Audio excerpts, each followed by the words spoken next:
बिस्मिल्लाहिर्रहमानिर्रहीम। जैसे कि आप लोगों को मालूम है, आज भी अडियाला जेल में खान साहब के कई ट्रायल हो रहे थे और हम भी सुबह से आए हुए हैं। आज दो अदालतें लगी हुई थी, दो मुख्तलिफ जगहों पे अदालतें लगी हुई थी। आज हमने अपने आंखों से इंसाफ का कत्ल होते हुए देखा है। एक के बजाय दो मुख्तलिफ जगहों पे अदालतें लग गई। एक अदालत अकाउंटेबिलिटी कोर्ट की लगी थी, जिसमें क्रॉस एग्जामिनेशन हो रहा था, जिसमें खान साहब मौजूद थे, और उस वक्त at the same time cipher trial के लिए एक अलग सी जगह में जज साहब ने अदालत लगाई और वहां भी ये ऑर्डर कर लिया कि खान साहब को यहां प्रोड्यूस किया जाए। अदालत से दरख्वास्त की गई कि वो दूसरे कोर्ट में मौजूद है, उसके बावजूद प्रोसीडिंग कंटिन्यू होती गई। नेब के केस में रिक्वेस्ट के बावजूद कि एक मौका फराहम किया जाए ताकि हम क्रॉस एग्जामिनेशन करें गवाहों पे, लेकिन जज साहब ने क्रॉस एग्जामिनेशन का राइट स्ट्रक अप किया है। अब कल की क्या प्रोसीडिंग्स होगी वो अभी रिटन ऑर्डर आएगा तो हमें मालूम हो जाएगा। इसी तरह आज साइपर के केस में जज साहब जो इस केस के लिए स्पेशल अपॉइंट हुए हैं, इसी तरह प्रोसिक्यूटर जो स्पेशली अपॉइंट हुए हैं, उसी की तरह खान साहब के लिए और शाह महमूद कुरैशी साहब के लिए जज साहब ने भी अपने तरफ से डिफेंस काउंसिल स्टेट एक्सपेंस से अपॉइंट किए हुए हैं। बावजूद इसके कि डिफेंस काउंसिल आज मौजूद थे और उनकी मौजूदगी में क्रॉस एग्जामिनेशन होना था, क्योंकि ये एक एक्यूज का अपना आईनी हक है आर्टिकल 10A का कि उसका दिफा वो वकील करे जिस पे उसका इत्मीनाद हो और जो उसका चूज करदा हो। इसके बावजूद जज साहब ने कहा मैं ऑर्डर पास कर चुका हूं, खान साहब और शाह महमूद कुरैशी साहब की तरफ से जरा वो वकला करेंगे जो जज साहब ने अपॉइंट किए थे।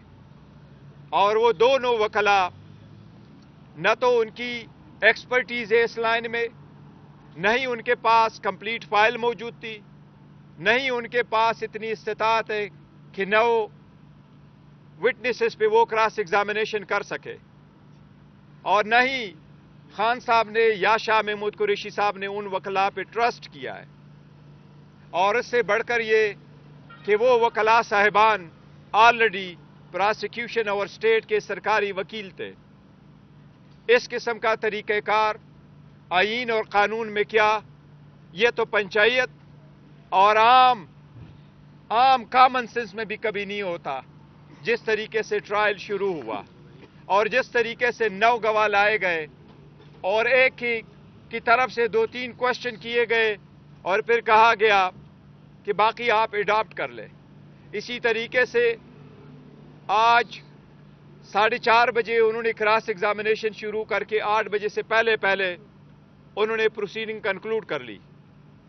और अब 10:30 है, जज साहब अभी भी कोर्ट में बैठे हैं, अपने रिटायरिंग रूम में मौजूद है। हम अभी बाहर निकले हैं और जज साहब 342 की स्टेटमेंट लिखवा रहे हैं। 36 सवालात पे शायद मबनी एक 342 की स्टेटमेंट कंप्लीट कर रहे हैं। इसका मतलब ये कि उन्होंने प्रोसिक्यूशन का एविडेंस कंक्लूड कर लिया। एविडेंस 342 की स्टेटमेंट के बाद क्लोजिंग आर्गुमेंट्स और जजमेंट होगी। हम ऐसे ट्रायल के शदीद अल्फाज, सख्त अल्फाज में मजम्मत करते हैं। यह आईन की खिलाफ वर्जी है, यह कानून की खिलाफ वर्जी है, स्पेशली ऐसे ट्रायल में और ऐसे जराइम में जिसमें डेथ सेंटेंस हो सकती है।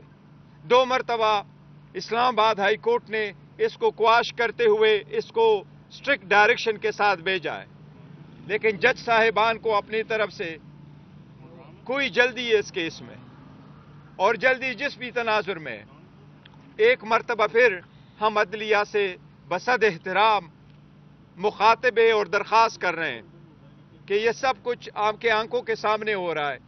इस्लामाबाद हाई कोर्ट के चीफ जस्टिस से दरख्वास्त है कि आर्टिकल 203 के मुताबिक सुप्रीम कोर्ट से दरख्वास्त है कि सोमोटो के जरिए इसका तदारुक किया जाए। ऐसे सीरियस केसेस में आप the bare minimum standard of the fairness जो है वो अपहोल्ड रखे। वो एक साबिक वजीर आज़म है, एक सबसे पॉपुलर पॉलिटिकल पार्टी का दुनिया का मकबूल तरीन लीडर है जिसका नाम है इमरान अहमद खान साहब नियाजी। जो लोग उसके नाम पे टाके ला रहे हैं, जो लोग उनको मिटा रहे हैं, अल्लाह अपने रहम करम के साथ, अवाम के ताउन के साथ उसको मिटाने नहीं देगा। लेकिन हम अदलिया से दरख्वास्त कर रहे हैं कि ये आपकी आईनी जिम्मेदारी है, आपकी आईनी जिम्मेदारी है कि आपके जजेस साहिबान भी ट्रायल को आईनी तकाजे पूरे करते हुए चलाए। मैंने इस आज जो प्रोसीडिंग देखी है ये तो शखाना का एक नया वर्शन है, उससे भी आगे जा रहा है। इसकी हम शदीद मजम्मत करते हैं, हम हक महफूज रखते हैं। हम सवेरे इंशाअल्लाह इस्लामाबाद हाई कोर्ट भी इसके खिलाफ जाएंगे। लेकिन अभी से मेरी चीफ जस्टिस साहब से दरख्वास्त है कि आपके पास सामने अगर हमारी दरख्वास्त आ जाए तो काइंडली सेम डे के लिए इसको मुंतखब कर ले, सुने, आप ओपन हार्ट से सुन ले। हम उम्मीद करते हैं इंशाअल्लाह ताला आप हमें इंसाफ दिलाएंगे। लेकिन इंसाफ के लिए हम कहाँ जाएं? अदलिया के पास न जाए तो कहाँ जाएं? ये भी हमारा एक आईनी हक है। हम अदलिया से दरख्वास्त कर रहे हैं कि इसका तदारुक किया जाए पहले से कि ये बहुत लेट हो। आज आपसे मैं कोई सियासी गुफ्तगू करना चाह रहा था, लेकिन हालात कुछ ऐसे हैं कि सियासी गुफ्तगू के लिए फिर कोई वक्त सही, लेकिन आज इतना ही काफ़ी था क्योंकि आईनी तकाजे पूरे न करते हुए अगर आप किसी का ट्रायल चलाएंगे तो इससे मैं समझता हूँ सबसे बड़ा जुर्म कोई नहीं हो सकता। आज के लिए इतना काफ़ी, अनलेस आपका कोई क्वेश्चन हो। साहब, अहम तरीन गवाह हैं आजम खान साहब। आज इमरान खान और शाह महमूद के डिफेंस काउंसिल के होते हुए उनका बयान जो है वो स्टेट की तरफ से जो डिफेंस काउंसिल दिया गया उनकी तरफ से लिया गया, ये कैसा? नहीं, देखे पहले जो खान साहब की तरफ से शाह महमूद कुरैशी साहब से वकला साहिबान आए हुए थे, सिकंदर जुल्करनैन साहब भी मौजूद थे, सलमान सफदर साहब भी आए हुए थे, उनको जाने नहीं दिया गया और उनका ट्रायल जो चल रहा था उनकी क्रॉस एग्जामिनेशन कंप्लीट कर दी गई। ये जज साहब के नोटिस में लाया गया था और उसके बावजूद जज साहब ने फरमाया कि चूंकि मैं ऑर्डर कर चुका हूँ कि स्टेट अपॉइंटेड काउंसिल प्रोसीड करेगा तो इसलिए मैंने उनसे करवाया। हमारी गुजारिश सिर्फ इतनी थी, मैंने भी जज साहब से गुजारिश भी यही की थी कि अगर डिफेंस काउंसिल के एब्सेंस में आपने किसी और वकील को अपॉइंट किया है तो चलो कोई जवाज होगा, आपने सोचा। लेकिन अब जबकि अपना गवाह मौजूद है, आपका गवाह मौजूद है और डिफेंस का अपना काउंसिल मौजूद है और वो काउंसिल जिसके पास रिकॉर्ड भी है, जिसने तैयार भी किया है, जिसकी एक्सपर्टीज भी है और वो क्रॉस एग्जामिनेशन कर भी सकता है, कंडक्ट भी कर सकता है। Effective service of assistance of the council एक बुनियादी हक है, फिर आप उनको इजाज़त दे। लेकिन इन सब के बावजूद हमें इस हक से महरूम रखा गया। देखिए, एक बात आपने इस ट्रायल में नोट किया हुआ होगा, हम ये नहीं कह रहे कि कोई आपका कोई जुर्म, जो भी आपका जुर्म है, लेकिन हक दिफा देना और ट्रायल का प्रोसीड करना आईनी तकाजों से ये बुनियादी हक है जो हमें मुसलसल रिफ्यूज हो रहा है। आप सबका शुक्रिया। बैरिस्टर साहब, ये बताइएगा, जैसे आप कह रहे हैं कि 342 का बयान भी हो रहा है, इसके बाद आप अगर सजा फैसला महफूज देखिए 342 की स्टेटमेंट जब रिकॉर्ड हो जाती है तो फिर आप क्लोजिंग आर्गूमेंट्स करते हैं और क्लोजिंग आर्गूमेंट्स के बाद फिर जजमेंट अनाउंस की जाती है। आप देखते हैं कि ये कितने दिनों में होता है। सर, ये कार्रवाई हुई तो खान साहब की क्या बॉडी लैंग्वेज थी आज दिन भर? देखो, खान साहब का मुराल बड़ा आए, उन्होंने जज साहब को कहा ये फिक्स मैच है, आप करना चाहते हैं तो आप करें, मैं चलता हूं, मुझे इजाजत है। जज साहब ने कहा आप जा सकते हैं, तो इसी तरीके से वो चले गए। जी, थैंक यू जी, थैंक यू सो मच।